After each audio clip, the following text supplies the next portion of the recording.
Digital marketing நான் படிக்கணும், ஆனால் எனக்கு வந்து பார்த்தீங்கன்னா நான் எங்கே போய் லேர்ன் பண்ணணும் அப்படின்ட்டு நிறைய பேருக்கு இந்த டவுட்ஸ் இருக்கும்.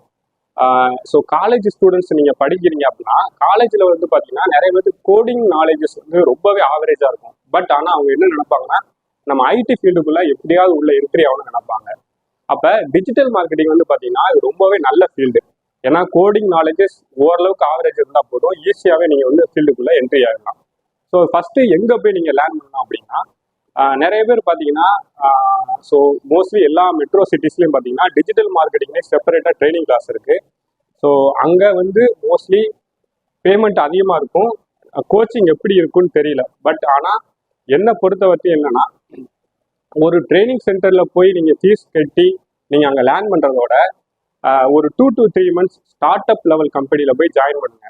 ஸோ அவங்க பேமெண்ட்டை எக்ஸ்பெக்ட் பண்ணாதீங்க. ஒரு 2000 3000 இல்லை பேமெண்ட்டே இல்லை, நான் போய் ஜாயின் பண்ணி எனக்கு டிஜிட்டல் மார்க்கெட்டிங் லேர்ன் பண்ணணும் அப்படின்னா கண்டிப்பாக அங்கே போய் ஜாயின் பண்ணுங்க.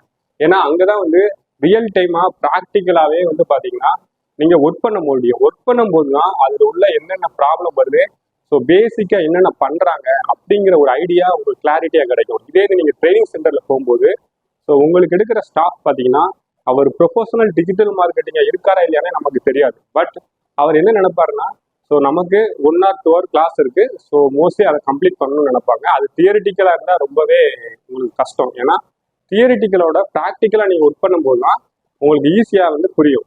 ஸோ ட்ரைனிங் சென்டரில் வந்து பேமெண்ட் அதிகமாக இருக்குது, ஸோ என்னால் வந்து அங்கே போய் ஜாயின் பண்ண முடியல அப்படிங்கிறப்ப ஸோ ஒரு 2 to 3 months வந்து சேலரியை எக்ஸ்பெக்ட் பண்ணாமே போய் ஜாயின் பண்ணிடுங்க. அதுதான் பெஸ்ட்டு வே. ஏன்னா 3 months பார்த்தீங்கன்னா உங்களுக்கு பேசிக்காக என்னென்ன அவங்க டிஜிட்டல் மார்க்கெட்டிங்கில் ஒர்க் பண்ணிக்கிட்டு இருக்காங்கிற ஒரு ஐடியா உங்களுக்கு கிடைக்கும்.